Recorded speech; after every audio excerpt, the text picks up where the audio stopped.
Welcome to another episode of Sharing the Mindsets. Today, we have an exceptional guest who embodies leadership, vision, and deep understanding of the real estate industry.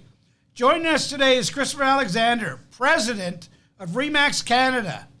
Christopher's journey in the real estate world began in 2010 as a REMAX sales associate at an independently owned and operated brokerage. His dedication and passion for the industry quickly propelled him forward. In July 2021, Christopher took on the role of Senior Vice President of REMAX Canada. That's when he came and seen us last. And by November 2021, he was named President. As a third-generation REMAX leader, Christopher's deep knowledge of real estate markets and industry trends, combined with his ability to connect with the REMAX network worldwide, makes him a formidable force in the industry. Please join us in welcoming Christopher Alexander. Thank you. So tell him your humble beginnings of I guess, your grandfather to start out. Okay. Right? Yeah, so my grandfather is Frank Polzer. Anybody heard of him? Hope so. He was one of the founders of REMAX in Canada. In 1980, he and his partner, Walter Schneider, acquired the rights for Ontario and everything east. And they had tremendous success very quickly. They were selling 25, 30 franchises every single year, sometimes within 6 months. And it propelled the brand across Canada. Within a couple of years, they realized that because neither one was Francophone or spoke French, that they should probably find a suitor to take over that province. They did. His name was Pierre Titley. Fortunately, he passed away about 6 weeks ago. But also in Western Canada, Bob Charreau, acquired the rights to the West in 1984. And long story short, REMAX briefly took number one market share across the country in 1985. And then Royal Trust and A.E. LePage merged to form A.E. LePage. They took it back, but then the success train kept rolling, and by 1987, they had undisputable number one market share across Canada and haven't given up that position since. So for more than 30 years, REMAX has been the undeniable market leader. So my career began working in my parents' REMAX franchise. When I was 13, I was cleaning offices. And I got my first taste of how serious a professional realtor takes their business when I accidentally threw out an agreement of purchase and sale. And so that would have been in 98 before. Was that Pam? No. Kit Liniger, if you remember her. Yeah. But, that was before email and e-signature and paperless. So this was a huge deal. I mean, I literally was searching through garbage for 2 days until she figured out a way to, resurrect that transaction and validate it because there was no APS. So fast forward through university, I got my license, started selling real estate early 2010. Was a decent agent. I struggled in my first year, took some coaching and training, got better in my second year and snowballed. I think my best year ever was like 35, 40 deals. A lot of leases. But in 2014, I got an opportunity to come to REMAX Ontario Atlantic and sell franchises. And I always say when people ask, did you like being an agent? I said, well, I thought I really loved being an agent until I came to the region on the corporate side. That's where I really found what my passion was. And, franchise sales came naturally. I had a lot of experience in the industry already because of my real estate sales. And I understood how the agent thought. I understood how the broker owner thought. And it allowed me to foster a lot of connections and sold a lot of franchises. And with a stroke of luck, my former boss resigned. And it took me about 6 months or so to convince my mom and Walter Schneider that I could take on the job of regional director. And so I assumed those duties almost 8 years ago. Just started to... Tell them who your mother is. Pamela Alexander.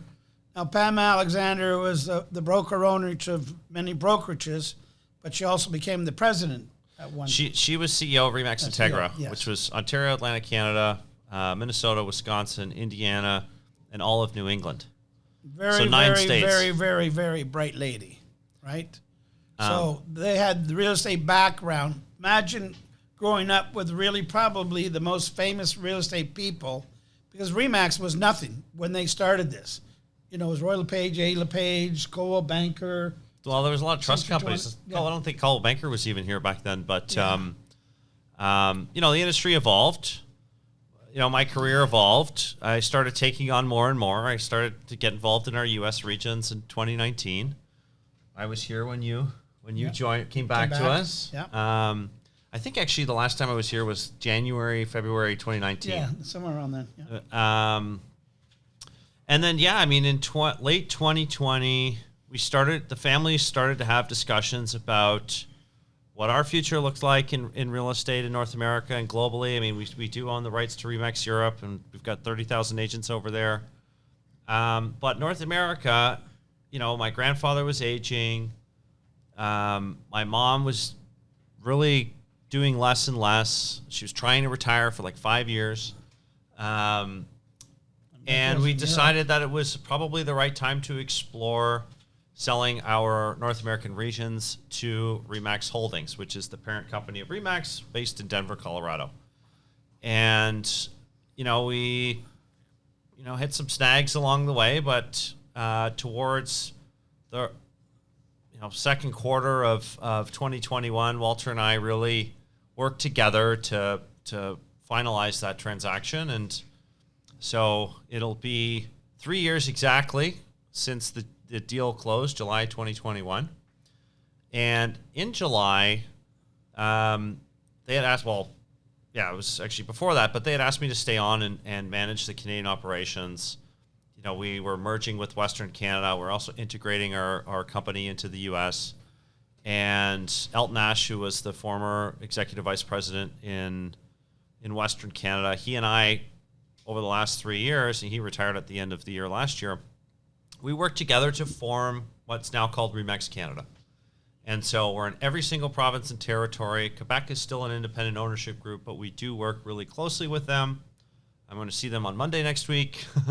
But we formed this new entity called REMAX Canada, which is now a national organization with, by and large, the most, I always call it horsepower, but products and services bar none in the industry. I mean, there's nobody that comes close to the depth of offerings that we have at REMAX, and you can see that in a big way. I mean, before we came together with Western Canada, you know, we had our ad fund, the West had their ad fund, Quebec had their ad fund, Quebec still has their ad fund. But we've been able to tell this national story that we've got the most productive, most professional, most experienced agents in the business. And it's really helped in so many ways because many of you are in marketing in here. Daryl, I know you know this. The more you buy, the more buying power you have. And nationally speaking, our ad fund's about $29 million and growing. And so it allows us to be in conversations that were difficult to get to in the past. I mean, we always had such brand strength in Canada. I mean, we're, as I mentioned, the undeniable market leader. But because we have such a bigger depth of resources, being a national organization with 20,000 agents, there's 5,000 in Quebec, so 25,000 total. It allows you to speak and talk and act in a way that really helps our membership at the street level. So REMAX is approximately 145,000 worldwide with about 110 different countries. So the official count, if you include territories, like, for example, like Puerto Rico is a U.S. territory, it's about 127. 127 countries. 7,000 offices. You guys can travel anywhere in the world and go get a referral from wherever you're traveling and have your trip paid for. I remember when I was at Roy LePage and I was trying to get back to REMAX because I left under crazy circumstances. But, you know, when I was in Italy, no REMAX, or the brand I was at, there was REMAX. And then when I was in Argentina for 3 weeks with all the hockey players, man, everywhere I looked, REMAX, REMAX, REMAX, and that was it. I knew I had to get back here. And then I was going up north to see a property, and there's a trailer in the wintertime pulling up, I guess, one of the REMAX balloons or whatever, somewhere. I said, I got to get back here. So, you know, it was like I moved over, but I never unpacked. I was always still packed. I never felt at home. So when I got back to REMAX, I felt back at home. You know, so there's so many events worldwide that you can go to. Like, there, anywhere you go at any given time, there's something going on. R4 is the big one, still. Yeah. Right? We've got our Canadian convention this September, 17th and 19th. Mark your calendars. It's going to be our most exciting event we've done in decades. We've got an all-star lineup of headliners. All that information is coming out in the next couple of weeks. Where's this at? It's in Toronto. In Toronto. So you don't even have to travel far to go. Yes. Good way to network, guys. Great way to network. Going to a REMAX event. I just got back from Denver, Colorado. So I just had pictures of the new president of REMAX, Amy, and I was up in her office and that also. So it was a great opportunity. Now I get him here this week. So in 2 weeks, I got them both. I love it, right? So it just and she says she wants to take back the REMAX into the leadership forum, U.S. like in Canada. Yes. Because in Canada, we're more advanced, right? We have more market share here, right? So as a techie integration, how can real estate professionals leverage technology to gain a competitive edge in the REMAX brand things? Well, I mean, technology is a great tool. You know, there was a while there towards the end of the 2010s where so many industry pundits and Wall Street, there was this big thing, well, realtors were going to be replaced. Technology was going to replace us. And a little thing called pandemic came and just wiped all that away. I mean, that was its big opportunity to replace the agent, and it never did. But there's still a lot of great technology that people can leverage, agents can leverage in their business every single day. You know, what I've always believed is that a tech-enabled agent, an agent that's using technology, is going to be more successful than the ones that aren't. And you have to think about it outside of our bubble in this industry. So your customers are using different technologies in their buying and selling journeys. They go to the mall, or they buy stuff online, or they order from Amazon. Whatever it is, they're interacting with different technology every single day. And we as an industry, we need to be able to meet them there in the way they want to be met. And so if you're not using DocuSign and just simple things KV Core. Yeah, well, simple CRMs and things like that can help you be more productive. But if you're not using the technology that consumers are using day in, day out in other buying and selling decisions, you're going to be viewed as obsolete. And that's the way you have to really think about it, is understand that your customers are using technology in all different types of buying and selling decisions, and you shouldn't be any different. So what's your best advice for building a powerful network in the real estate industry today?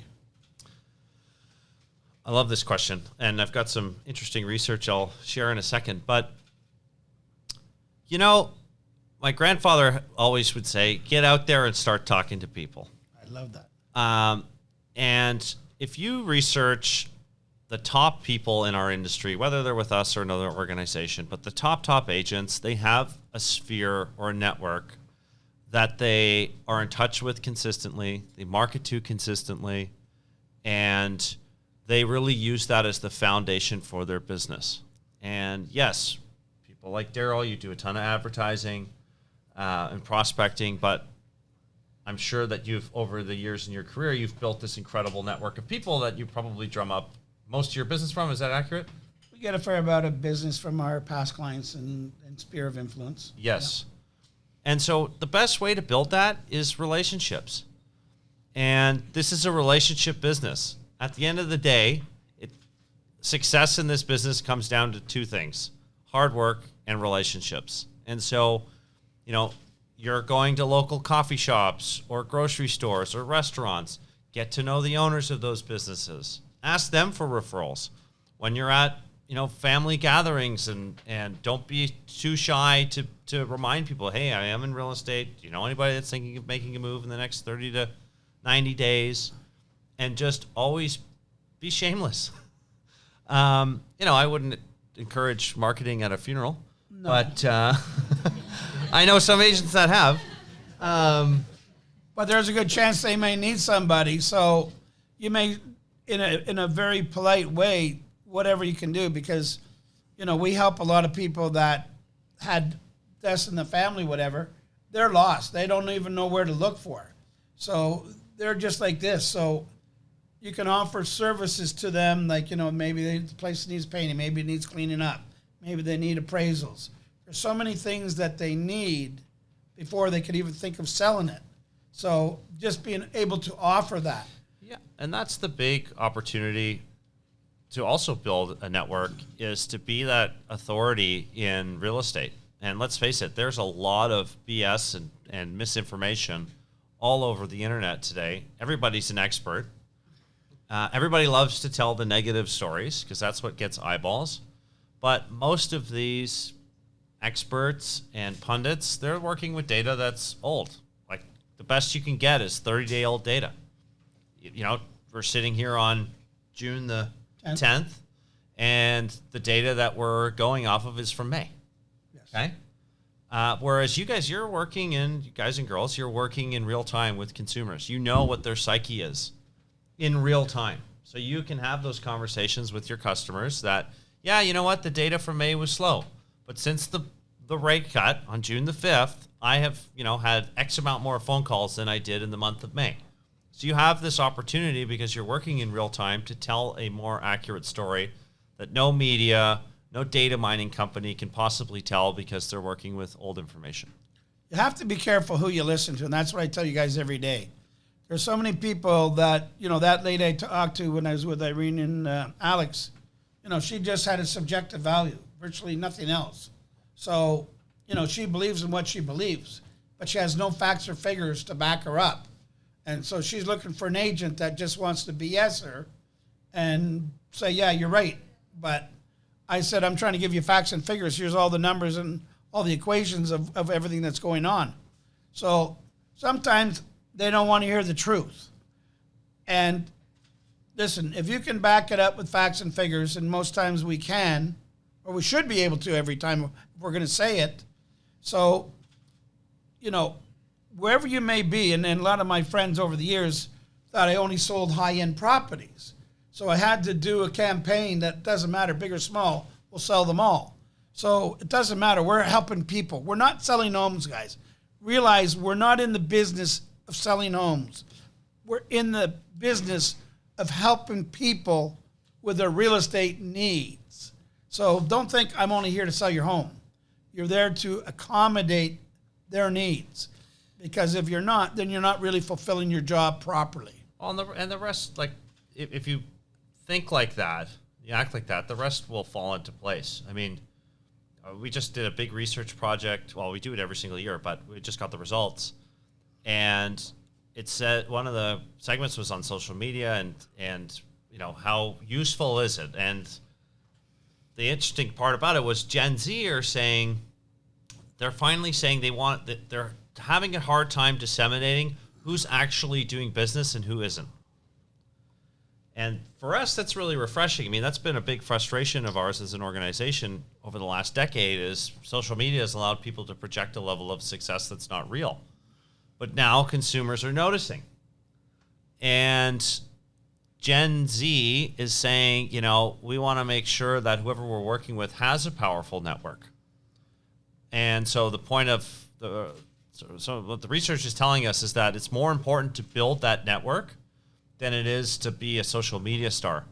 And once you have that network, then you can start to market to them through social media.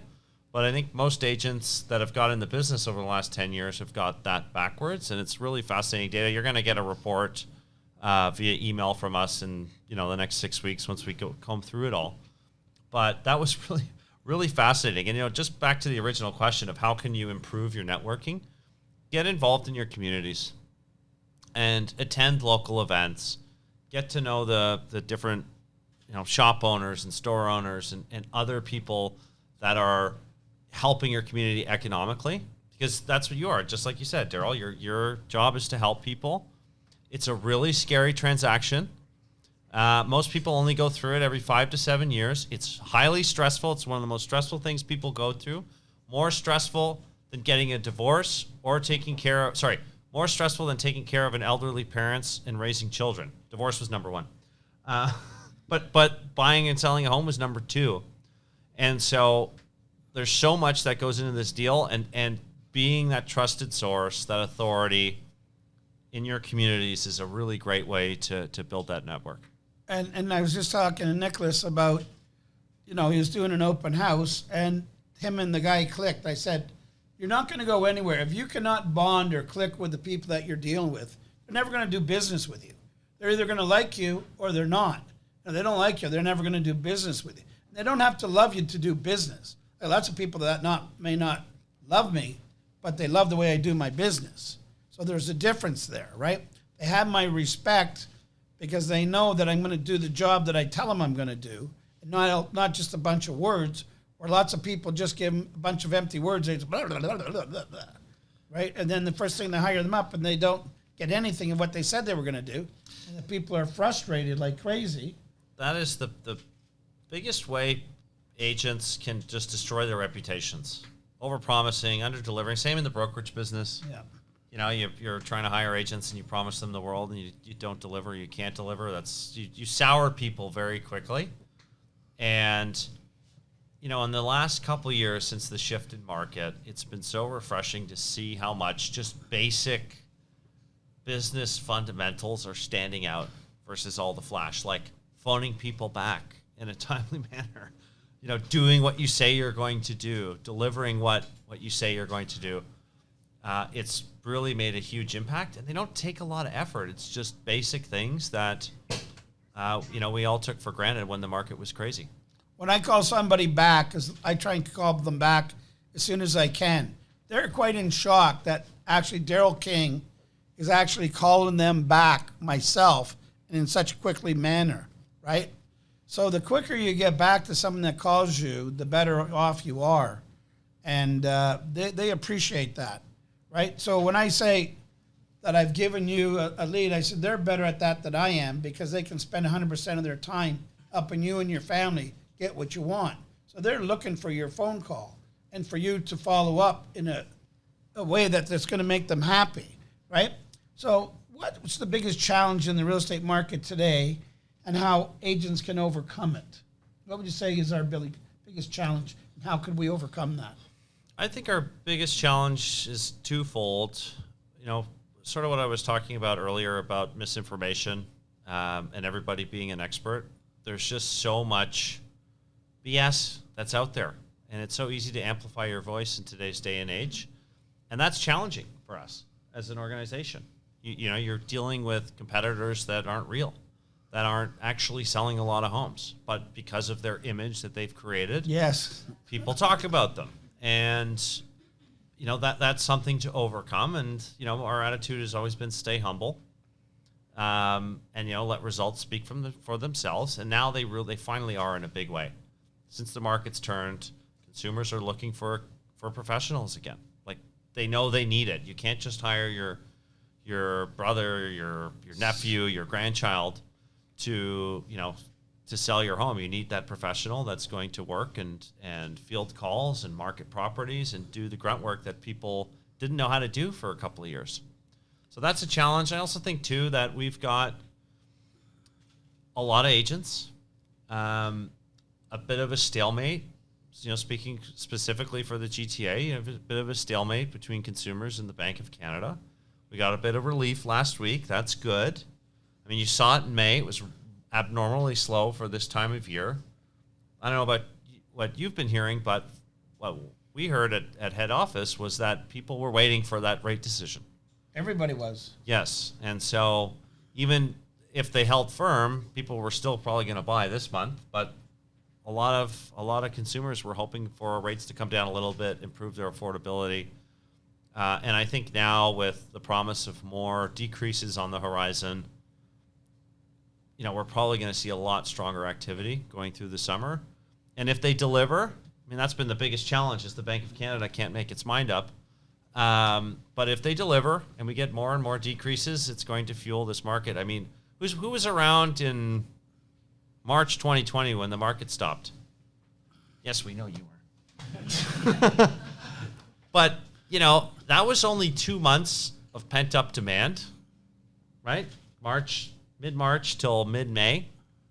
And that was 2 months of pent-up demand. We're dealing with 2 years of pent-up demand. And we know it's real. I mean, we survey consumers every single year. We ask the same question.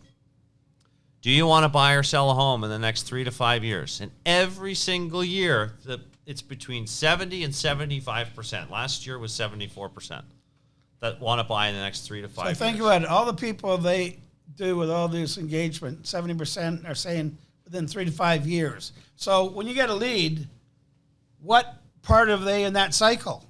That's why you have to ask that question. So what I was telling these guys, I said in the last little, especially this year, it's like, here's the buyers. They're in confusion. Here's the seller. They're in confusion. And here's the agents. They're in double confusion. So everybody was so unsure of which way the market was going that everybody was just sort of in a freeze pattern. And, you and I have been around for a long time, but this is one of the biggest times where I've seen so many conflicting things of where the market's going, what's happening, what's not happening. It's 4 years since they dropped the market. That's only 0.25%. It doesn't do much for anyone borrowing money or even to refinance, but it only gives them a peace of mind, a final direction that now they can get more narrow focus, that the bank is sort of committed that they're going to drop the rates in the next coming year. And it may not be as fast as we want. Consumer confidence, it's so funny. People only buy when other people are buying, or they like buying when other people are buying. Herd mentality. Which is exactly. It's frustrating, but it's the reality that we're dealing with. And I really believe that over the course of the next 18 months, the market will get stronger and stronger. I think as long as rates stay above the overnight rates and the lending rates stay above 4%, it's going to be hard for people to be paying hundreds of thousands over asking for the average person. But there's this insatiable demand to own real estate in Canada. And generally speaking, outside of the last 6 to 8 months, our economy's been pretty strong. We've got solid banking institutions, generally low crime. The world is attracted to us. Our dollar's going to get a bit weaker because the U.S. is still fighting their inflation battles. So we're going to probably have to cut since we're already in a kind of recession. So we'll be on more. We're going to be on sale. We've already been on sale, but when our dollar's trading at 65, 70 cents US, it's a lot less expensive to buy here if you're from somewhere else. And the average now, they're bringing in 1 million people into Canada basically every year. Yeah. And a lot of those people have money. That's why it really made it unfair for the Canadians to keep up with people from out of country. Our dollar's so weak, we couldn't keep up with the pace. So that's why you don't want the market to just go like this anyway, where you're going to get hundreds of thousands of dollars, because we'll be right back where we started. We need balance. Yes. And we've got a bit of that. It's funny though, because nationally speaking, I've been traveling across the country for, ever since I've been in this job. Well. And everyone outside of Ontario and that's been around for a while, they're all like, this happens every 5 years. We get a lull. But in Ontario, when days on market have skyrocketed to 28 days. 40 now. 40 days. Still, I'm being facetious, but it's like this panic. People can't handle it. It's really, really it's really funny. like going outside of, I was in the East Coast last week, and a hot market is 90 days. They're down to well under 2 months now in much of Atlantic Canada, but we had it way too good for way too long, and most, I would say 90+% of agents that are in business today in Ontario have never seen a soft market. If you're 10 years or less, you would have never seen that market. Yeah, but even in 2008, that was 7 months of low consumer confidence? Yeah. So it's been this big psychological adjustment for us, but the rest of the country, they're dialed in. They understand what their job is, and they're much more optimistic about the overall picture than us here in Ontario, generally speaking. What would you say emerging trends now in real estate professionals should prepare for? I know there's chat, right? AI chat this, chat that. Yeah. So that seems to be what's really happening today. Well, AI is going to change the world. Like I see it being cloned by everybody. I think we were spammed even just recently, right? Going trying to friend everybody. I'd like to do that, but I think we're already friends with half of those people.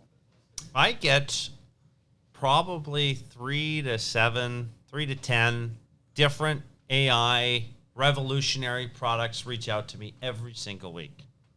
Like, I've got this new AI powered tool that's going to change the face of the industry.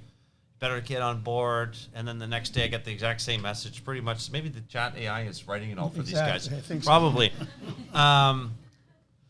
I still think there's a lot to be shaken out by it. You know, Apple is starting to invest in it. Google's got their AI tool. ChatGPT just released their 4th version. I mean, I encourage all of you to use it and use it in a big way. I'm using it almost every single day in my business. It's a great tool. It's not perfect yet. How many of you are using it for listing descriptions? You know, when you first get the first rendition, you're like, this is good, but it sounds kind of weird. You know, you got to massage it a little bit and put that human flavor in.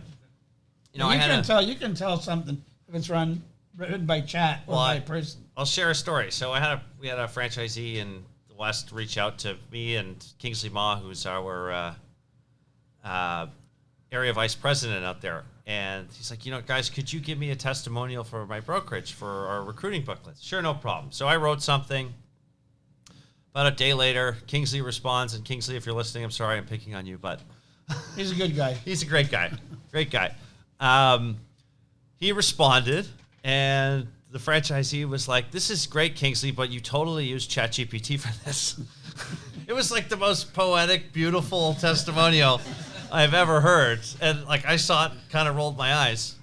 But yeah, he picked up on it. And so my point is that you got to use it, especially for the non-revenue producing tasks like listing descriptions. I really think the big thing that will come to us through AI is more assistance to make our lives much easier, whether you're an agent, a broker owner, a team leader. I think it's really going to make our lives easier, but I do think that that's going to really sort itself out over the next 18 months, and there'll be a clear winner or two that most people will get behind. But right now, I think it's still finding its footing. You got to watch about being cloned because they're trying to clone you every day. Like we have to check on our thing because I think we've been cloned. Seriously, I've had a few people saying they messaged me and we're already friends. Did you ask me to be a friend? I said I didn't, but maybe the Min team did. Well, and they're ripping off voices of people like me. Yes, probably you because you're on live streaming a lot of things and calling up your grandparents and with your voice saying, hey, I need help, I need money. So yeah, be aware of it. We had a crypto, me and Steph, we're going to go do a video. And the guy from crypto, he said, no, you got a thing for 5 years ago. You got lots of money in there. You give me the account, whatever. It's like, oh yeah, right. I'm not, I'm just going to start giving this out to this guy, right? So they're going to play games with you all the time. So what key advice would you give to aspiring leaders in real estate today? So I'm a beginner agent. I'm starting and I want to become a leader and grow my business. What would you suggest they be doing? Well, that's a loaded... Think of the grassroots. Well, if you're just starting out, you really want to build that network of people. If you've got an existing sphere already, like if you came from another industry or another job, like that's a great place to start, letting everybody know you're in real estate, who can I help. With the Daryl King team, we've got loads of experience. So starting that out and working on your network is really important. The best agents in our industry, as I mentioned, it's like 200 people. They work them, they're constantly in touch with, they're marketing to them, and they generate a ton of business that way. And then I think there's a lot of, you really have to think like a business owner. think about your career in real estate as a business. And if you do that, chances are you will have tremendous success because you will start to understand that, okay, this is how much revenue I've got coming in. These are my expenses. This is what I need to save. This is what I'm spending on marketing. And the sad reality is most agents, even really, really good ones, don't think that way. They don't act that way. Nobody really talks to us about managing expenses and financial literacy in this business. We're starting to do that in a big way because it's so important, and it's like the missing link that is arguably the most important piece of being successful in real estate is managing your expenses and your finances. But those would be my two big pieces of advice: is build your network and think like a business owner. And when I said earlier to you guys about starting with your sphere of influence and building it up and touching base with them once a week, whether text, email, phone call, dropping by, right? Your business will grow. Listen, I always made it a point, like he talked about networking. I always made it a point, wherever there's a speaking engagement, I was in the front row, and I was networking with everybody. Charity events, I was always there. So you got to make sure you're putting yourself out there to get known in the industry that you're active. Otherwise, there's 77,000 realtors out there, and over 80% of them are virtually not doing a whole lot. They're just doing an odd deal here and there if they're doing that. So if you want to expand from that, you got to be different like that. You can either follow the pack or break away from the pack and do it the proper way, or just be it in a lazy way and do whatever little bit you can do. So that's what I find with most people in real estate. They get in, they want to make big money, but they don't want to do the sacrifices that go with it. And the number one sacrifice is looking after your clients, number one. Without your clients, you have virtually nothing. Your clients are your book of business. So without them, right? That's why I say it's not houses, it's not apartments, it's not commercial. It's about the people. So if you look after the people, you service the people and acknowledge them and find out what their needs and wants are, and you can fulfill those needs and wants, then you can have a very illustrious, creative career that'll last for years. But if you don't do the things that are necessary right from the foundation, you create bad habits. And bad habits are hard to break because habits just continue to get worse. You have good habits, you have bad habits, or no habits. No habit is a bad habit, right? So choose who you listen to, who you hang out with, right? Because that's most important, right? Because, that other brand say, there's, I always tell them when they call me up, why don't you go do this and try and sell real estate instead of trying to sell people? Because they're just trying to create and collect people versus going and selling real estate. Makes no sense, right? So, I always say, how much is that company actually doing? They're not doing anything. They're just trying to create bodies, but not create sales. And, as we point out, that we could say we're number one in the region. We've been number one in York region for 23 consecutive years. But I always say, we're number two because our clients are number one. Without you, we wouldn't have got here. So your loyalty and your commitment and your dedication to us as a team means a lot. So that's why you guys newer guys, that's why I got to make sure that you're doing the things properly, because I don't want to tarnish our business name. We just got, as you know, we just received from the Board of Trade Best Services in York Region. We just got Circle of Legends in September, and then we got Reader's Choice in December. So 3 major things that most agents can only dream about. We had them all in like 3.5, 4 months.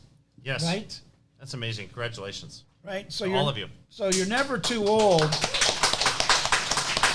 right? So you're never too old or too wise to stop giving good service.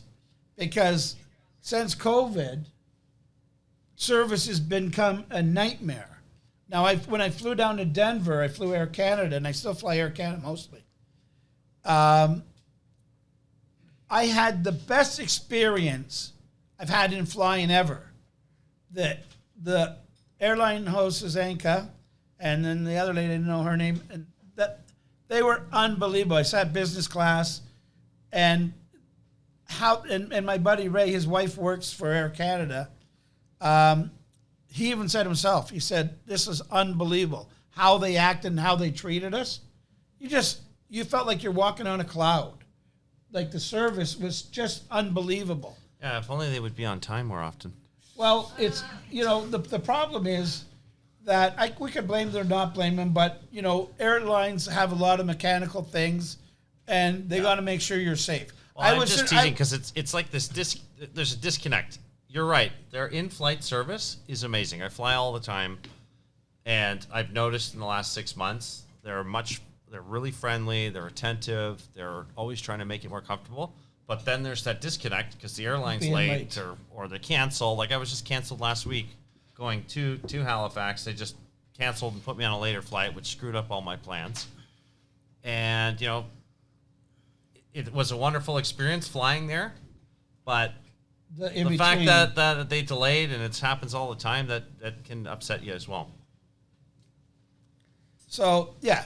So, like I said, I would sooner be half an hour late or an hour late and fly safe than to fly on a plane that's, you know what I mean? So, there's a lot of moving parts and a lot of things that they got to checklist off. So, is there an answer to that? Yeah, they got to make sure they're doing regular maintenance and trying to be more expedient. And like you said, when you go, you're booked solid. I mean, you don't probably have 10 minutes free in your schedule. So it's hard when you're going to a business trip and you're trying to schedule all these things in. You're already 2 or 3 hours late. By the time you get there, you're trying to catch up. So, but as a service, it's gotten a lot better. So that yes, they have to correct that. I've been flying a fair bit. I've been lucky for the most part, maybe half an hour, but they make up for it in the air for most of the time. So I'm not going to come down that hard on them because I think they've improved substantially. And I've arrived, my luggage arrived, so I'm more thankful that way. But he travels a lot more than I do. So this is we come every day to work. He's going everywhere across the country in North America, even Europe, right? You got to go to Europe later on, right? I was there a couple of weeks ago for a region owners meeting. So his uncle Michael runs Europe, right? Crazy Mike, driving his Porsches, right? So someone wrote here, would you also recommend in Chat GPT and others for constructing clauses for schedules on the offer? Would I personally do it? I probably wouldn't, because what does Chat know about constructing offers on an offer? So myself, I'd say personally no.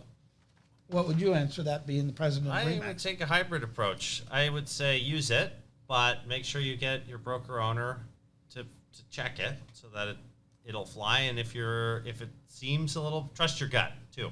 So if it seems a little wonky, run it by a real estate lawyer. But yeah, I mean, more and more people are using ChatGPT for all kinds of legal services, not just in real estate. It's really remarkable that way.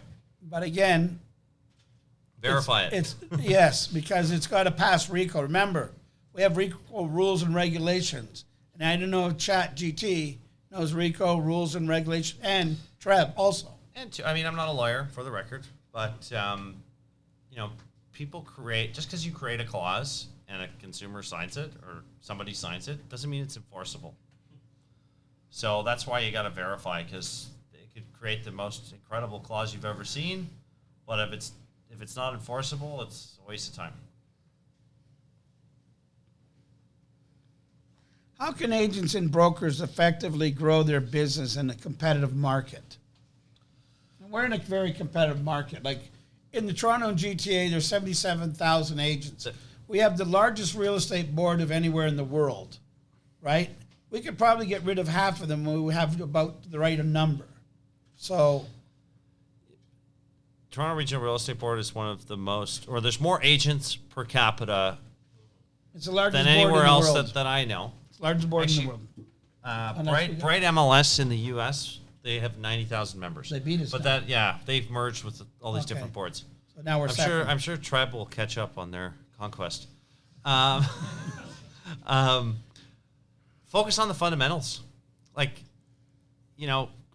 HGTV and Selling Sunset, all those shows have really glorified our business. But at the end of the day, being successful in real estate, it's not really sexy. It's doing the work, building relationships, spending a lot of hours, working late, and some weekends. That's what never gets exposed on these shows. And, the fundamentals, if you're an agent, building your database, getting in front of people, booking appointments, generating listings, those are the things to really focus on. The rest will take care of itself. And if you're, in a brokerage or as a team leader, focusing on productivity. I see way points, guys, points. I see way too many teams and team leaders just hiring as many people as they can, regardless of whether they're productive.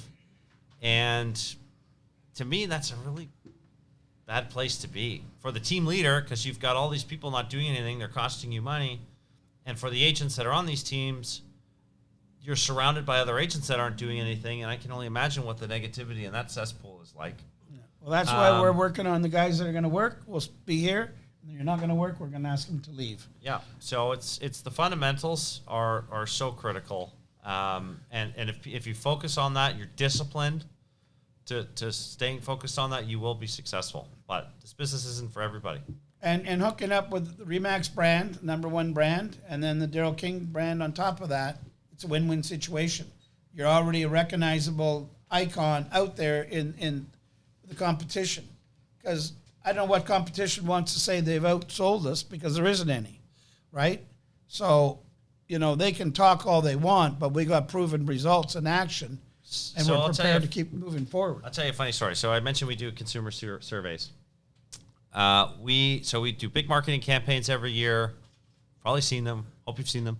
But we research the consumers to see how they're performing. And this year in the first quarter, one of the questions was, and this is a sample of 5,000 people from BC to Newfoundland. What do you need in today's market to have success in the real estate transaction? Can anybody guess what the #1 answer was from the survey respondents? So the question was, what do you need to have success in today's real estate transaction? Sammy. You have to have a mouth and be able to talk first. You gotta do a mouth. That was not right. Close. You, sir. Proper communication. Nope. Anybody else? Money. Assistant. This is consumers, okay? This is consumers, not agents, okay? Honesty? That was on there, but it wasn't #1. Guess what #1 was? Oh, wait. One more. Knowledge. Close. Information. The #1 answer to that question was REMAX. Even I was surprised. Even I was surprised with that. Like, the second was professional agent, honesty, integrity, like all those things came supplementary. But Brand. that was, They picked the brand still. they said REMAX. You need REMAX to have success. So what is, so, that in itself is such validation for all the work that we're doing at head office, the work that you're doing at the street level, providing a good experience, being successful. That was like the most rewarding survey I think we've ever done. Yeah, so I put it out there, right? Splash it everywhere. What should real estate professionals adapt to changes in the market to stay successful? We talked about chat. What other things should they adapt to or should be doing? I'm going to be a broken record here. Fundamentals. Right? There's any change in market, even if it gets hot, there's always some shiny thing that this is going to change your life. This is going to make your life easier. Some things do, but at the end of the day, it's about fundamentals. I can't stress it enough. Like doing the work, talking to your database, prospecting for appointments, actually responding to the inquiries you're getting from your advertising. Like those basic initiatives have so much better results than some flashy tech marketing campaign. Who works online leads here? We do. Yeah. Okay. But who's personally working them? Everybody, I would imagine. Some are and some aren't. How long does it take on average for you to close an online lead? 13 months. Yes. And I'm not saying, like, I've got a brokerage, we've got an online lead source. It works, but most of the business that's done in our company, and I know this is true right across the board, is from real-time customers that aren't coming from online. People you drum up through your database, people that you drum up by door knocking. Open houses. Open houses, the fundamentals. Social things, gatherings. So my point is like there's always somebody dangling some carrot that like you do this, you just pay these thousands of dollars and you're magically going to do like 100 deals. But we all know, those of us that have been around for a while, that that's just not how it works. Even if you're doing online leads, you got to put the work in. You got to phone them back. You got to send them a million emails before they respond to you. You got to weed through the ones, you know, that's like, I got a new lead from FU, you know, like, you know, go F yourself. You know, you're weeding through that. But if you're not doing the work, you're not going to have success. So at the end of the day, again, it's not sexy. It's hard work. It's fundamentals. It's relationships, and being disciplined to focus on those. So here's one. How important is continual learning for real estate professionals, and what areas should they focus on? Well, you know, You're brought up into this business, so But through there's osmosis, you've learned from a very young age, where a lot of us, my parents weren't in real estate, and I know a lot of these guys weren't, maybe one or two might be, but you're new coming in the industry, and myself, I'm an education freak. I just want to learn.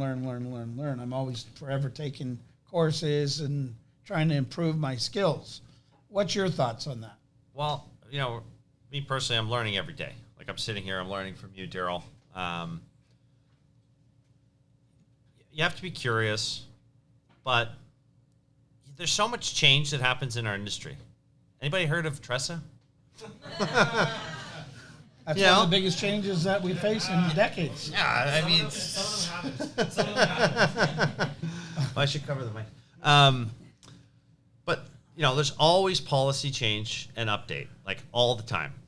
It's like every 6 months, there's some new procedure or process you have to follow. And if you're not staying on top of that, you're going to be left behind. Or you're going to screw up and get sued. Like, to be blunt, that's a high probability. Maybe you won't get sued, but you might get in trouble. You might, you know, your customers might be upset with you. And so you have to be engaged. And that's part of being a professional. And, you know, you guys are girls, you're working out there every single day. You've probably who's done a deal with a terrible agent? Who's been on the other end of that? You know, that's a really bad experience. And you're the agent. Like, imagine what their customer's going through. And so I've always believed, and REMAX especially, this is a profession. You're handling people's most valuable assets. Okay, the biggest financial transaction most people make in their lifetimes. You know, hundreds of thousands, well, where we're here, millions of dollars in most cases. That's not a joke. You have to take it seriously. You have to be a professional. I'm really proud to sit up here and say that we've never wavered from that philosophy. We are the only real estate organization that is obsessed with helping the full-time professional realtor. There are other companies out there that do a good job. They got good reputations, but they're not as dialed in on that as we are. Nobody is. We're so obsessed that this should be a profession. You should be full-time. And, you know, that's where I see a big opportunity for bad experiences for consumers. And that's why there's so much attention on realtors, because there's too many of us. Most of them don't sell anything, you know, which let alone that keeps you dull. You're not sharp. You're not doing enough transactions. That's the family and friends that come into business. Yeah. I'm going to help my family or friend, but meanwhile, chances are I'm going to cost you thousands and thousands of dollars in whatever by not having the proper knowledge, negotiating skills, marketing skills, and everything else. They think they're saving a little bit of a discount, maybe on a commission, but in the end, chances are they're losing on themselves, and they're going to be very, very frustrated, or they could be into a legal battle because that person wasn't up to date on what's going on. And so, yeah, at the end of the day, adapting to change and learning so that you stay sharp it's so important. Yes, it's a pain, Who renews their license every 2 years? I mean, everybody has to, but mandatory. who's done that recently? I did. Yeah, it's like Just in the last month. yeah, it's a lot, but it's But you- important because of everything you learn to help protect the consumer. You cannot take that 2-year mandatory course. You're going to learn something taking it. I don't mind taking it. I really don't, because it keeps me up to date on what's going on, right? Sometimes I'll read the thing 3 or 4 times just to to understand it. Like I said, I may be a slow learner, but once I understand it, I become the master. So you need to master your craft. You need to be the Jedi monster, whatever that may be, on what you're going to specialize in, and be the best at it. And then improve all your other skills along the way. So every day I look to improve my skills. Every year I improve my skills. I always say 20% is what you should aim for every year. So you should be 20% better than you were last year over this year, and 20% the year more. So if you're in the beginning years, you might have even higher growth patterns.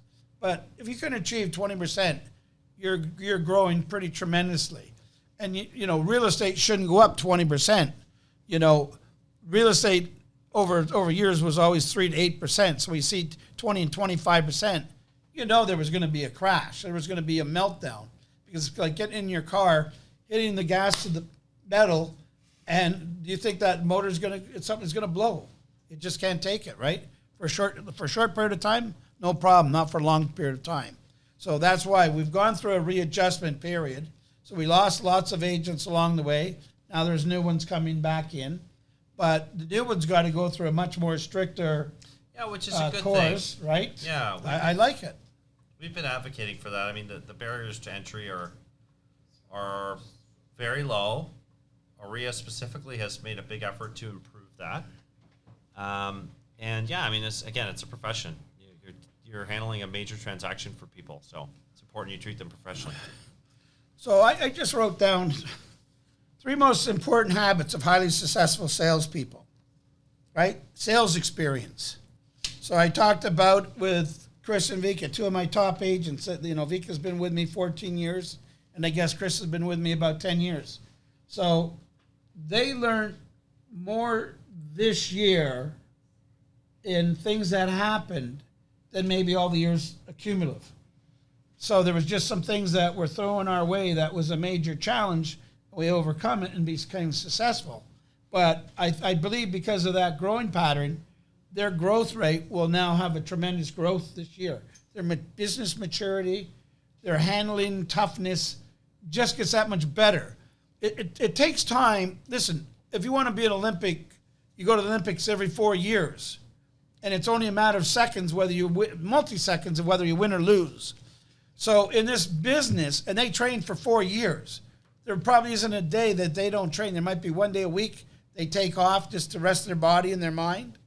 But other than that, they're training. So I believe in the real estate profession, they don't train enough. They don't do enough schooling and enough knowledge-bearing things. Now, a lot of it you'll learn if you're doing prospecting, if you're doing offer negotiations, you'll improve that over time. But it takes time to be a master, 10,000 hours to become a master. Yeah, and I think it's easy to get paralyzed in learning. I'm thinking of somebody I met years ago who refused to go out and work any transaction until he felt he knew everything about how this deal would go. Think that guy's still in business? No. No. No, he's not, because he was paralyzed in this, I got to know everything because my clients are going to ask me questions. I need to know the answers. No, you don't. You can say, I don't know the answer to that. I will get back to you. That's also builds your reputation. Well, or an analytical person. That way they too have to analytical. He was way too analytical, had to know everything. But, you get practice in this business by doing deals. And you have a good brokerage behind you. You've got good lawyers that you're in touch with, asking professionals. When you don't know the answer, say you don't know. Don't make things up. That's like the kiss of death. But get out there and do transactions, because for me, that's the best way you're going to learn. The Nike commercial, no matter what, just do it. That resonates with me every single day. Every day start from 0 and just do it.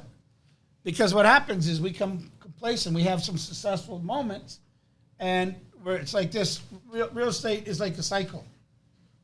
So what you want to do, Mike Ferry taught me that, is to shorten up that highs and lows. Make it shorter. So when you're high, go celebrate, go reward yourself, but not too much. Get back. It's a lot harder to get momentum once you've taught kicking that momentum away. So Edmonton lost last night's game. So they're going to have a harder time winning tonight versus the first game because they totally outplayed them. Florida's going to even play a better game. Will their goalie be better? I don't know if he'll be better because he couldn't have been worse. He was great.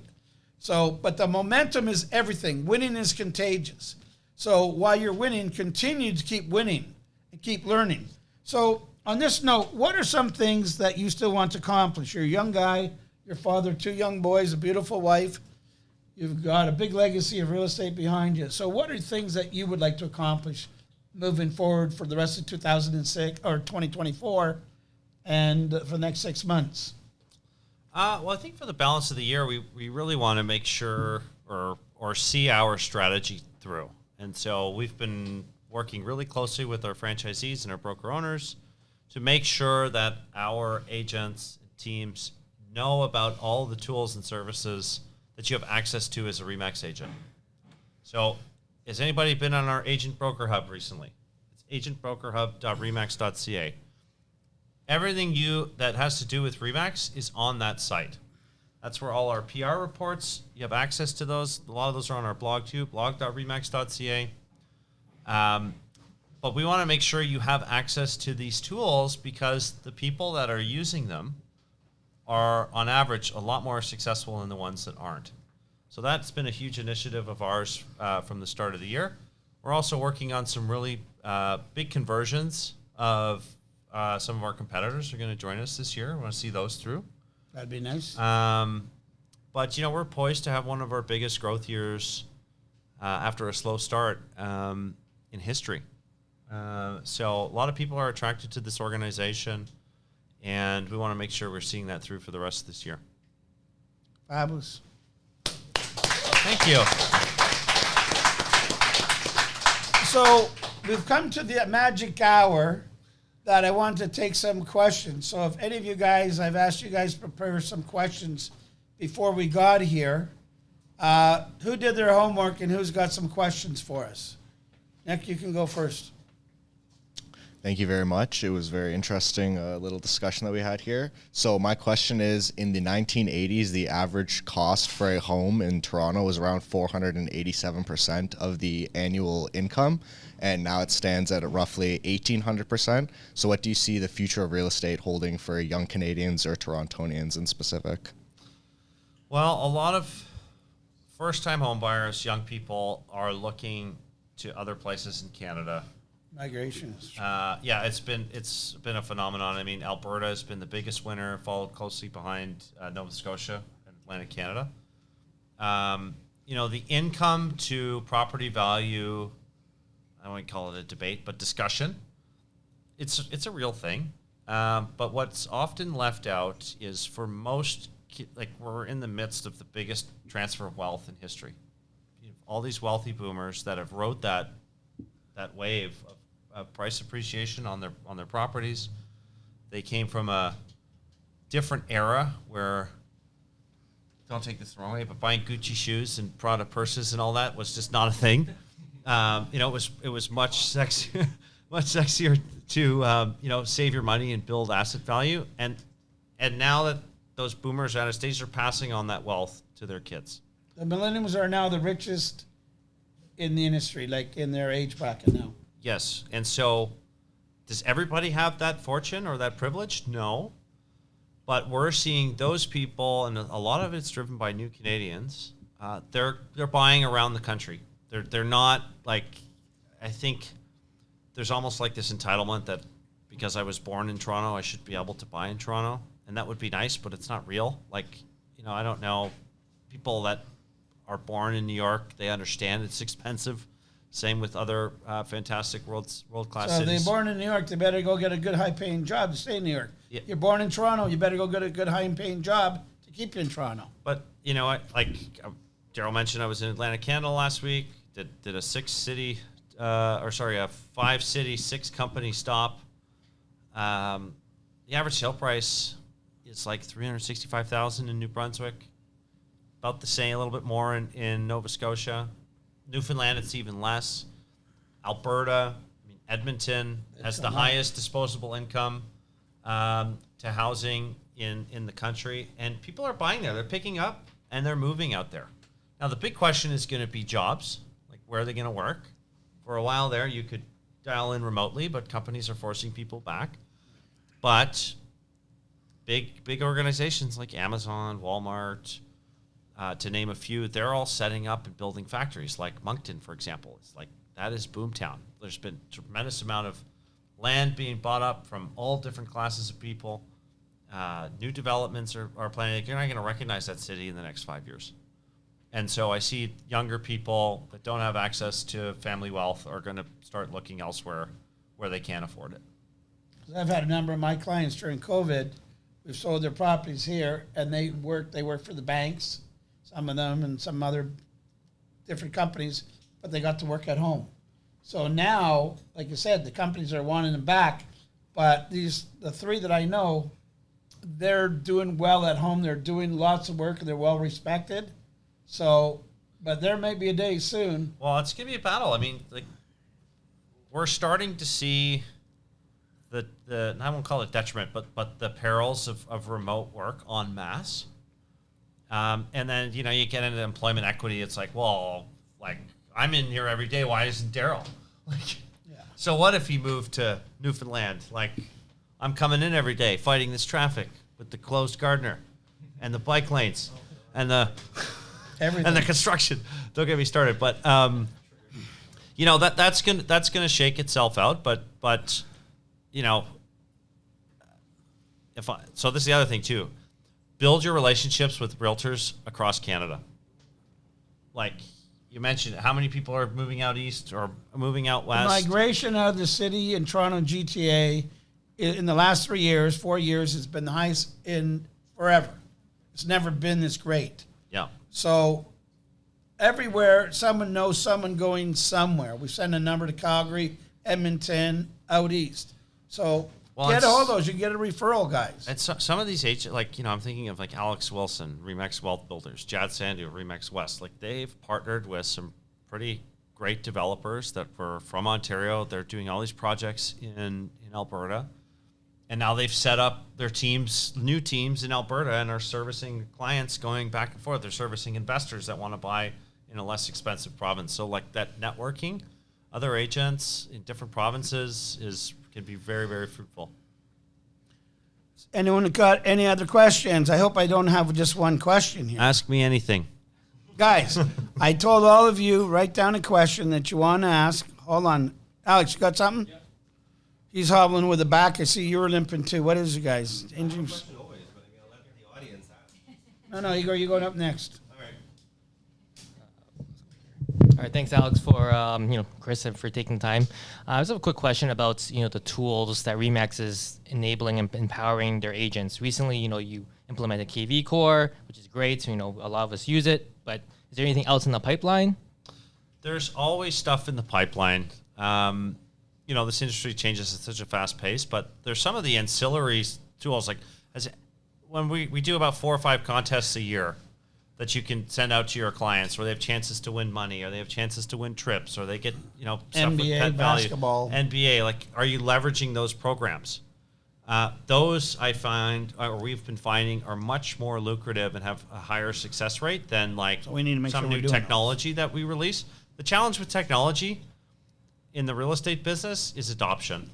And there's technology I'll love that you might hate, and you might love something that I don't like. How many people in here use Apple? How many people use Android? So, there's different flavors for different people, but we've developed programs and services that you can leverage to help you generate business. Whereas technology, while we're investing heavily in that helps you manage the business you get, but we're also invested in programs and services that will help you generate business. So if you're curious about anything, go to the Agent Broker Hub, agentbrokerhub.remax.ca. Igor, you got a question? Yes, sure. All Right. Thank you for coming here. I really appreciate it. My pleasure. I've got a question for you. So if you were going to a listing presentation today as a REMAX you agent, remember whether that? you're new or experienced, what's the best way? Like, what's that one key thing that makes REMAX really different from everybody else? How do we compete against the other brands? Well, for starters, you're expecting a professional when you walk in the door. So when you're all of our marketing and advertising and our reputation is around being a professional. And my best advice to you is in listing presentations, use the brand. Talk about the fact that we have the most market share. We're in the most countries. We have the most productive agents. Talk about the fact that you're with the Daryl King team, who's the top grossing salesperson in York Region for how many years? 23 years. 23 consecutive years. Oh, and how many awards you win this year? Best Service Award. Talk about the things that make REMAX so great, and it's really those things. Professional agents. We're known for getting results. We're the most well-known, most market share. Leverage it. We used to have we had more REMAX. We got some on the walls, but we had one there, and but we just had the walls painted. So when they tore it down, it got ripped. So what it said is, we've done this 2 million times before. Don't worry, we've done this a million times. Yeah. Right? So, but even we accomplished 2 million sales in 1 year, Yes. right? So that stuff like that just goes. No other companies come close to that.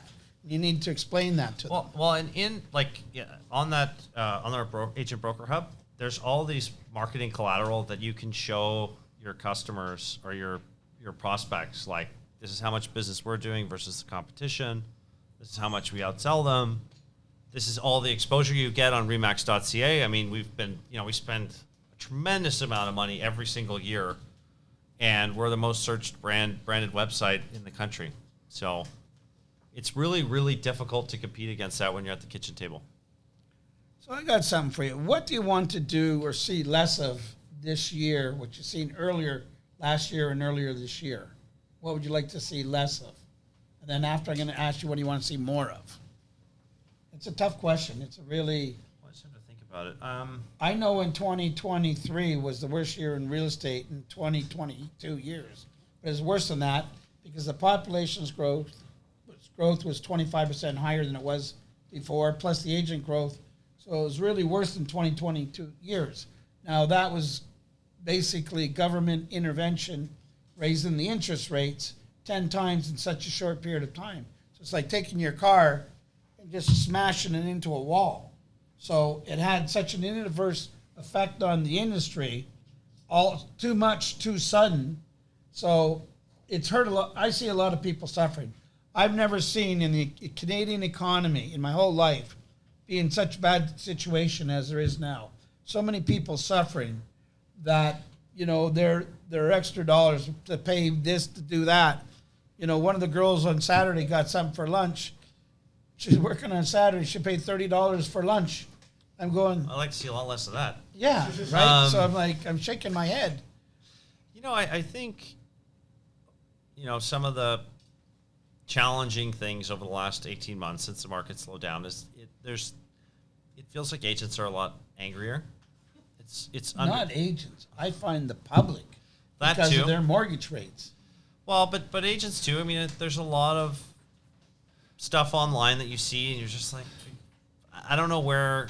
Well, I have an idea of where it comes from, but I don't know what the people are trying to accomplish from that. So I'd like to see less of that and understand we're all professionals. We need to work together. I mean, if you want to look at if you want a taste of what it's like to not work together, just go to Europe where they don't sell each other's listings. And consumers are waiting like 6 months on average to get their home sold, or 2 weeks to get in to see a property. And so I would love to see us, stop and smell the roses a bit more. But hey, there's no denying it's been a really challenging year for a lot of agents. People aren't making as much money. People have financial obligations and commitments. I think that's where a lot of the anger comes from. With an improvement in the market, I think that's a lot of that will start to disappear. But I'd like to see more of just people understanding, hey, everybody's got their issues.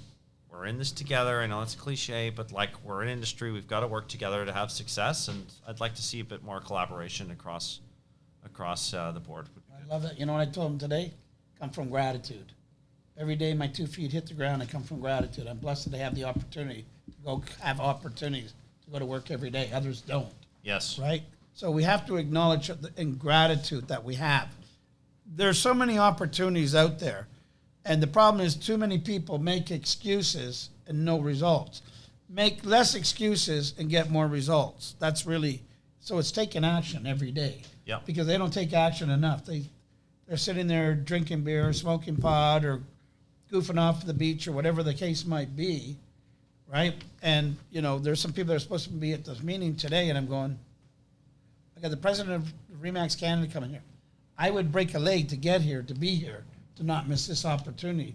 And yet I hear weak, fraudulent excuses why they couldn't be here, right? So it's really up to the individual to get out of his bullshit and get into the reality of life and understand that. Because you were embedded into this business, but you still took the opportunity and did the work to improve your skills that they would promote you along the way. Because if you wouldn't, they would have thrown you under a bus. So, I hope not. It was my family. but But I know what you're saying. I'm kidding. your mother could be very tough. I love No, your mother dear. she was But, very, you know- very emphatic about, you're only going to get what you put in. Exactly, and And that's what I'm so- saying. I know you come from a very tough family with very high expectations. So you couldn't go around and just say, "Oh, I deserve it because I'm me." You had to go out and prove it. And that's what I'm saying with all of you guys and anyone watching on there.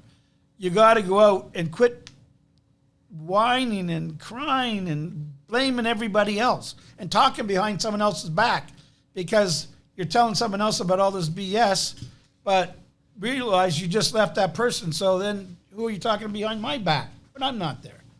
Talk in front of them and talk something good and positive, inspiring. That's where we'll go a lot further.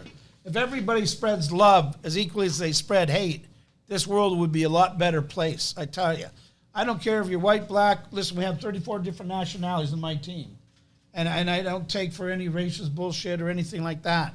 Everybody is equal. It doesn't matter who you are. Whether you're here or here or here, we're all the same, including me. I'm no different. And the key is treating everybody the same, equally. Yeah, with respect. Right? Exactly. With respect, with gratitude, with the opportunity, be thankful, feel blessed. So, what would you like to see more of in the rest of the year? Well, I think, yeah. More interest rate cuts. Well, you know what? Kidding. I'm glad you said that because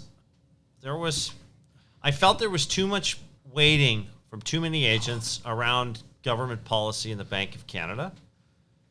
People are still doing transactions, even without interest rate cuts. And the question really is, who's going to be the ones to help those people? Because people need to buy and sell homes. I think from the public, at some point or another, we got caught up in that, real estate's a commodity. You hear the news talk about it that way. You hear a lot of economists talk about real estate as a commodity. But and for a couple of years there, when prices were going up at 25%, it really felt like it was a commodity. But the reality is it's shelter. It's a basic human need. People are going to buy and sell. People die. People get divorced. They get married. They have kids. New jobs, New transfers. jobs, all that stuff. So that life happens. And I would love to see more agents forget about the noise, focus on what they can control. The market's always, it's between your ears. It's up here. And you can make sales if you've got that right mindset, no matter what the market's like out there. Well said. I got a question here from online. Let's say, for example, a big mistake was made that causes a lot of turmoil for your client in the deal. How would you personally remedy that situation with the client? Are there a set of steps to follow in this case? So I'll just say from my aspect, if there's a big mistake that was made, who made the mistake? Was it mistakes are mistakes. And no matter what, there's always going to be mistakes. Nobody's perfect. So how would you personally remedy that situation? Well, honesty would be the first thing. Own up to it and come from honesty. And find out how we could rectify whatever that big turmoil is. I mean, I just had something happened when I was away. And the first thing I said is, would you like to get out of the transaction? We'd be happy to release you out of the transaction completely, or let's move forward, right? So they told us clear-heartedly, we'll move forward. So I asked them again, because I said I want in writing. So you got the letter they sent, Trace, that they said, no, absolutely, we're definitely going to close in July, and we're moving forward. We want the property. So that's it. You can create a big turmoil, or you can let the big turmoil go away, right? But deal with it right away. Don't point fingers. Try and get everybody involved. How can we work this out? Because if you want to buy the property, you want to sell the property, I'm trying to accommodate them, the other agents there, we can all work on this together. We're working at it as a team. But don't go and try and blame, that person, that. Own up to it. It's a mistake. Let's see how we can remedy it, right? For every problem, there's a solution. So be the solution maker. And that's why I've had such a successful life in real estate. I look for a problem, but I look for a solution for that problem. And it's not about trying to sue somebody. Because when someone's trying to sue somebody, who really wins? The lawyers. That's it, the lawyers. But not your client, really, right? So try and find a resolution to that problem amongst everybody. How would you answer that? Blame Daryl. And I'll be the solution maker. That's okay. Just kidding. I have no problem doing that. I've done it thousands of times before. No. What's one more time? You know what? You're bang on, Daryl. It's honesty. Own up to it. People will respect you for it. You might lose the client, but they'll still respect you.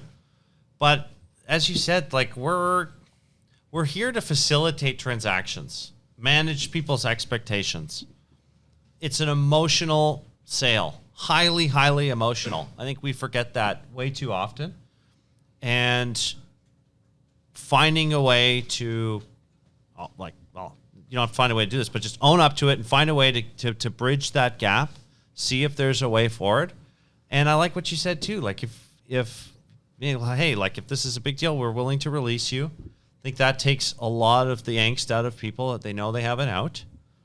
But most of the time, if you're an honest person and you want to help them see the deal through, they'll probably stick with you. But if you lie and you blame and you point fingers, chances are it's going to get worse. You're going to have a nightmare. And, as you said, be honest, own up to it, and try to find a solution. That one more question. See, I've seen all the questions are anonymous, so they must be hanging out together. Right. I recently attended a seminar where two main points were, one, investors will own more, rich get richer. Very true, they do.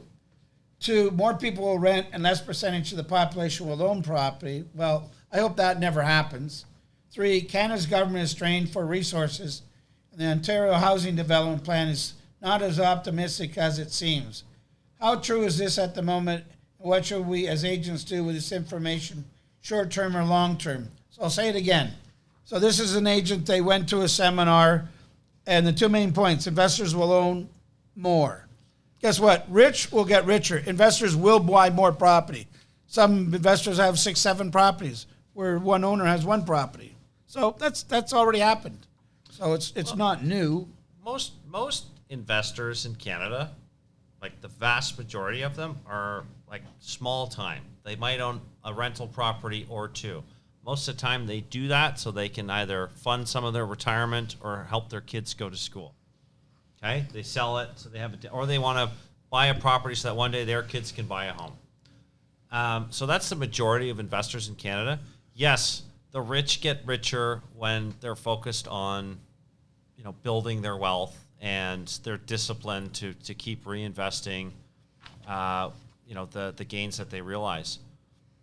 I think the unfortunate reality is Ontario is very expensive. Most new Canadians come here first and they try to establish themselves. I don't see a reality where we're going to be able to build enough homes, especially by the deadlines they're proposing. I just don't see it. And so it's probably going to get a heck of a lot more expensive. But there are other places in Canada that are still very, very affordable. I talked about a lot of them earlier. And I think that is where the next big opportunities are going to be for people that want to own real estate. They want to start investing. I have some rental properties. None of them are within 150 kilometers of my home. Take a horse and buggy to get there? Yes. No. ChatGPT. I bought them further out because that's what I could afford. I couldn't afford to buy them. So Calgary, say 3 years ago, you could buy it on average roughly there $350. Now it's between $500 and $600. Yeah. That's how much it's grown in the last few years. Crazy. So they'll have a problem with going up too fast because of jobs and infrastructure and everything else. So the other part they put on here, more people will rent and less percentage of the population will own a property. Well, that's a pretty dramatic statement. And what I see from the census, that's not even close to true. Well, I think, if you look around the world, even Well, we're talking here, I I guess. know, but I'm just like most of the world, it depends how they're set up culturally. Canada, we're really Home big ownership. proponents of home ownership. We've got a Canadian Mortgage and Housing Corporation that is like the big institution to help people realize the dream. Most countries don't have that. And the ones that don't, they don't have high home ownership rates. The ones that do have home ownership rates. So I think there's always going to be a propensity for people to own real estate in Canada. I think in really expensive cities like Toronto, like Vancouver, you're going to see more people rent Or than migrate own. out. Yeah, but that's just, it's a sad reality of the evolution of World-class world-class cities. They get really, really expensive because they're awesome. They provide a great quality of life. Location, location, location. And when everybody wants to live in one location, the prices go up. And we're not immune to it. So this is a good one. Canada's government strain for resources. Ontario Housing Development Plan is not as optimistic as it seems. Well, obviously the government gave away too much money during COVID, like put the country in such debt. So, and I even see with the refugees and stuff coming in, they're handing out an awful lot of money. Like, so I know local people that are suffering here and they don't have the benefits of these people coming in. So, of course, there's going to be a lot of strain on that, right? There can't be anything but strain.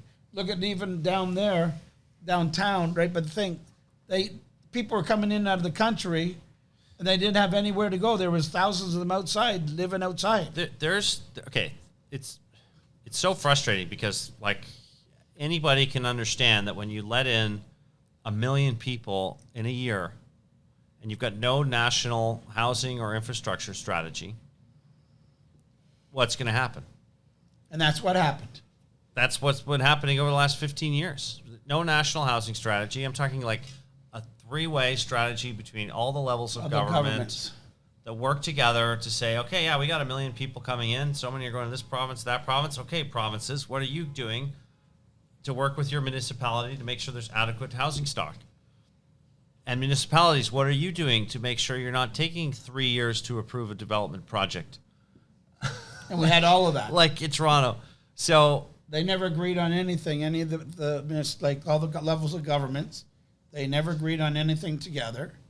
Your local municipalities are stuck in the middle. So and we've never had this many people coming into our country. Like we used to let in 300,000, now 1 million people. That's like, But here's where I'm optimistic is for the first time, at least since I've been around the last 15 years, there is considerable talk and effort behind, building an adequate housing supply. I think they way overpromised on the deadlines that they'll be able to meet, but at least there's action. And I think the next election is going to probably center around housing and some other issues, but I think that's going to be the core one. And I also think that other parts of this great country are going to see the benefit of Ontario and BC being so expensive. It's, just on a bigger scale, and Vancouver. Well, yeah, that's what I'm saying, right? Vancouver is BC. But Quebec But has look even got at expensive look now. at how Quebec has Hamilton. gone up a lot. Yeah. Montreal. But Quebec City's still really affordable. But look, even here, how much is like Hamilton, Burlington, Kitchener-Waterloo, Durham region, Kingston, London? They've all benefited from the fact that the GTA is so expensive. And that now what's happening is just on a bigger scale. Now the rest of the country's benefiting. The only thing we need to figure out is how to improve our weather in places And our like interest Manitoba. rates. But that's what we're seeing. It's like a great migration. I think we're going to look back at this period as challenging, but a reshaping of how the country looks, because people just can't make it work anymore in a lot of cases. Unless you've got a high-paying job in the GTA or you've got family money, you're going to be forced, if you want to own real estate, to move outside the province. And that's not such a bad thing. I mean, most of the country offers incredible schools, great health care, good amenities, parks, access to lakes. Infrastructure is bad. Yeah. They're not caught up. That's going to happen. I mean, I spent 8 hours in the hospital with my 4-year-old a few weeks ago. Like, we're feeling the effects of extra people here without adequate infrastructure. But I am confident that over the next 5 to 10 years, we're going to sort through a lot of these issues. Probably going to get a bit worse before it gets better, but I do think that we will be on a good path. After the next election. Guys, it's coming to the magic moment. It is 2:30. So I'd like to take this moment and thank each and every one of you that's live and online here today, because you could have spent your time elsewhere. I'd like to thank Christopher Alexander, the president of REMAX Canada, for sharing his wisdom here. I mean, very, very, I'm just sitting beside him and going, yeah, right? It's great to hear that someone has so much great knowledge. And, he speaks to a lot of high-end people around the world, in fact. So to come in and grace us on that, I want to thank you very much. Thank you, Daryl. This is a real honor. Thank you, everybody. So this is Daryl King sharing the mindsets.